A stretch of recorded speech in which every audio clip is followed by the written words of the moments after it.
नमस्कार, स्वागत आहे तुमचं पर्पल फार्ममध्ये.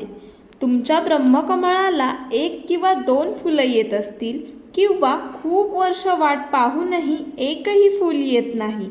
म्हणूनच पर्पल फार्म एक रहस्य तुमच्यासोबत शेअर करत आहे.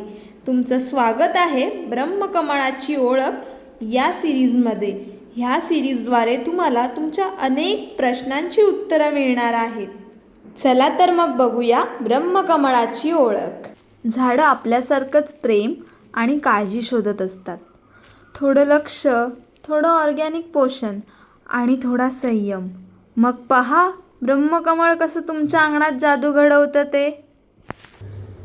ब्रह्मकमळाची छोटीशी माहिती आम्ही आपल्यासमोर आणण्याचा एक छोटासा प्रयत्न या व्हिडिओ सिरीजद्वारे करत आहोत. ब्रह्मकमळाची ओळख. ब्रह्मकमळ हे देवतांचे फूल म्हणून ओळखले जाते. ब्रह्मकमळाचं नावच ऐकून आपल्यासभोवती एक पॉझिटिव्ह एनर्जी तयार होते. या फुलाला आध्यात्मिक आणि पौराणिक असे एक खास महत्त्व आहे. हे फूल आपल्या सृष्टीचे निर्माते ब्रह्मदेव यांच्या हातात पाहायला मिळते. काही ठिकाणी शिवलिंगावर अर्पण करावं असं पवित्र फूल मानलं जातं. या फुलाच्या दर्शनाने मन शांत होते. हे फूल रात्रीच्या अंधारातच फुलते. पण तुम्हाला माहीत आहे का हे फूल रात्रीच का फुलते? रात्रीच का बरं हे फूल फुलत असेल? तुम्हाला जर माहीत असेल तर या व्हिडिओद्वारे कमेंट करून आम्हाला नक्की कळवा. पण तुम्हाला माहीत आहे का हे ब्रह्मकमळ बोलतोय ना आपण, हे खरं ब्रह्मकमळ नाही आहे. खरं ब्रह्मकमळ तर हिमालयामध्ये आढळले जाते. पण आपल्याकडे प्रामुख्याने ह्या निवडुंग प्रजातीला ब्रह्मकमळ म्हणून ओळखले जाते.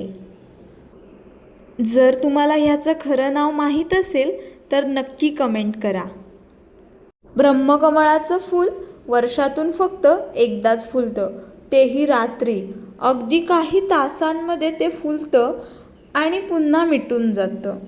पण ही फुलण्याची प्रक्रिया पाहणे म्हणजे एक चमत्कारी अनुभवच ना. हे फूल घरच्या घरी उगम पाहावं असं अनेकांना वाटतं, पण ते इतकं सोपं नाही आहे असं खूप जणांना वाटतं. पण खरं तर त्याला फक्त योग्य हवामान, माती, पाणी आणि खूप संयमाची गरज असते. थंड तापमान, माफक सूर्यप्रकाश आणि योग्य काळजी घेतल्यावरच हे फूल फुलतं. म्हणूनच याला वाढवणं ही एक तपस्याच असते. तर मित्रांनो, हा होता ब्रह्मकमळाचा पहिला अध्याय. त्याची ओळख, त्याचं आध्यात्मिक सौंदर्य आणि नैसर्गिक वैशिष्ट्य. आपण पुढच्या भागात जाणून घेऊ योग्य ब्रह्मकमळाचं रोप आणि कुंडी कशी निवडावी.